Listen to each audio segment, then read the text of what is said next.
Assalamualaikum warahmatullahi wabarakatuh. Kali ini saya bersama dengan dua orang tenaga medis yang menangani tim COVID. Boleh diperkenalkan nama kalian?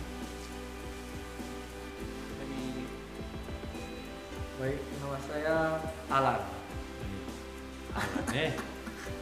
Kalau saya Isbat. Lalu sudah berapa lama masuk dalam tim COVID ini? Saya sekitar sudah 4 bulan, kurang lebih. Kurang lebih 3 bulan karena saya 4 bulan. 3 bulan. Baru itu ditunjuk langsung atau permintaan sendiri? Ditunjuk langsung, perintah atasan. Atasan ya? Biasa. Panggilan jiwa, bro.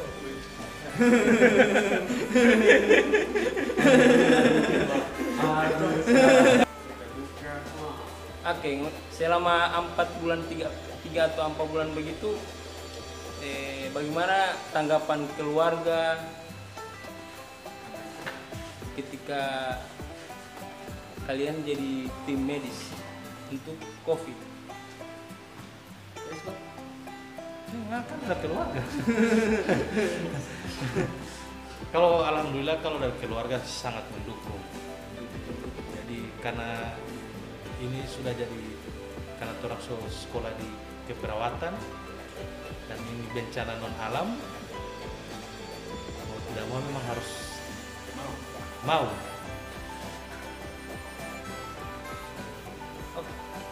Kalau tipe Alan?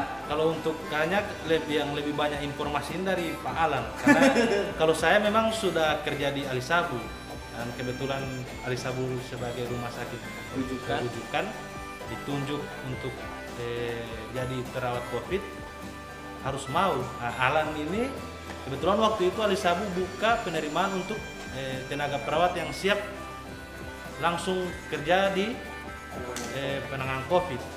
Jadi motivasi atau apa yang bisa disampaikan oleh teman saya, sejawat saya, silakan Pak Alan. Kalau seperti yang saya sampaikan tadi, yang pertama itu pastinya panggilan jiwa. Karena pas ada kejadian bencana non alam, semua butuh kekurangan tenaga medis. Dan pada saat itu saya kuliah di ilmu keperawatan dan menjadi tanggung jawab sehingga saya memberanikan diri. Keras. Jadi panggilan jiwa ya? Iya. Baru waktu kesan pertama jadi tim medis bagaimana? Kesan pas masuk pertama? Iya, pasien. Rasa takut itu ada, pertama was-was. Tapi seiring berjalannya waktu sudah terbiasa. Akhirnya so ada hati, timbul hati ya. Iya. Jadi nggak so cinta. Karena orang bilang ini kenyamanan itu berawal dari keterbiasaan. Sawa. Terlalu banyak mendengar ini kan siapa. Pengalaman dari kebiasaan ya. Baru kan selama 3-4 bulan itu dalam menangani pasien itu kira-kira kan ada macam-macam karakter kan pasien, ada yang takut, ada yang kira-kira pengalaman yang paling berkesan itu apa? Karena ini yang paling senior, jadi ini yang paling banyak yang dia tangani. Kalau yang saat pertama yang awal masuk awal ada yang positif di Gorontalo itu karena masih bagaimana? Orang masih takut. Jadi artinya segala apa instruksi bagi atau apa terapi dari ini itu orang masih bisa menerima. Cuma setelah banyak informasi miring mengenai COVID ini, jadi sekarang so banyak melawan. Artinya untuk penerapan itu protokol kesehatan yang paling banyak itu saat pasien meninggal, saat itu yang paling banyak keluarga itu tidak menerima. apalagi sekarang kan yang terpapar COVID di Gorontalo mulai meningkat kan setelah PSBB ini ya. Berarti orang pekerja semakin banyak lagi.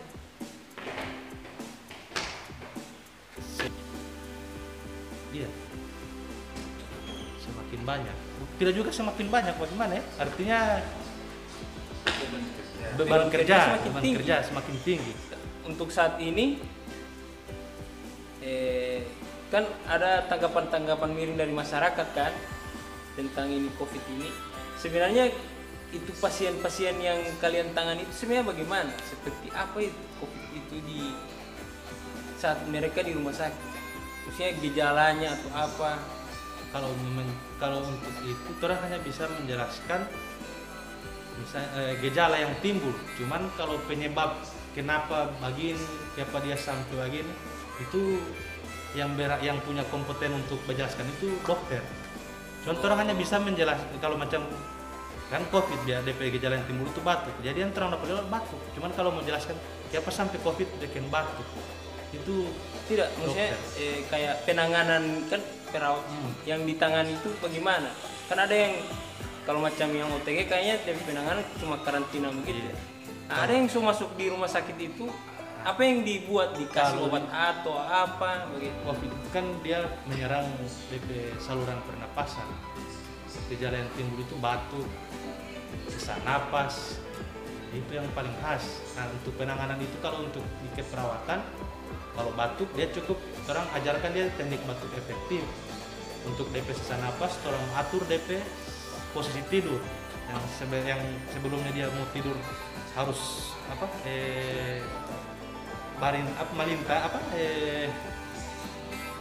barika, kalau di bahasa orang awam bilang barika, terlentang. Nah, orang atur DP posisi jadi setengah duduk. Itu tapi itu untuk pasien yang belum darurat sekali ya. Darurat pun orang penanganan keperawatan sampai di situ. Dari keperawatan hanya sampai di situ. Untuk pemberian obat, nah itu dokter itu. Pemberian obat dokter ya. Tapi itu pasien juga membadengan. Iya, karena orang kalau tidak membadengan orang yang siksa. Tidak sampai pakai alat bantu pernapasan ya? Alat bantu, itu kalau sampai di alat bantu napas, kasih pemberian obat, itu dokter yang lebih berkompeten untuk menjawab itu. Tapi tetap juga ada yang sampai di banyak yang sampai di situ. Kalau itu pasien sembuh, dia sembuh bagaimana? Maksudnya sembuh bagaimana? Kan tetap ada obat-obatan ya. Obat. Berarti ada obat ini COVID ini. Itu yang lebih berhak menjelaskan itu dokter. Oh, ini merawat. Ya. Merawat saja sampai sembuh. Iya. Habis itu kalau dia sudah membaik sedikit, di swab. Membaik sedikit maksudnya? So DP kan terus lewat misalnya 14 hari lah atau berapa hari begitu. Iya. Tapi dia mau swab. Swab. Kalau dia negatif, boleh pulang. Baru ada pakai ini tuh sertifikat atau apa, surat keterangan. Cuman surat keterangan. Surat keterangan sehat ya. Bebas COVID. Bebas COVID. Baru ada orang yang kena COVID masih balik ulang ke rumah sakit lagi. Jadi misalnya dia 2 kali kena COVID. Tadi didiagnosa. Iya, misalnya pertama dia sembuh, sudah sembuh, baru balik lagi. Ada yang kira-kira ada seperti itu? Kalau main belum ada sih.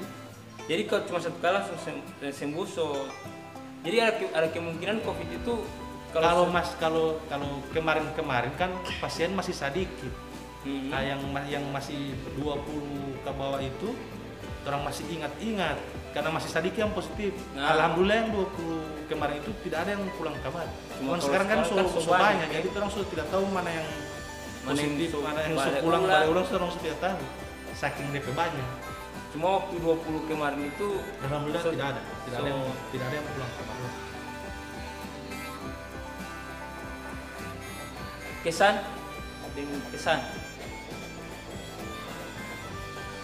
tetap jalankan protokol kesehatan. Pakai masker Pakai masker, cuci tangan, jaga jarak.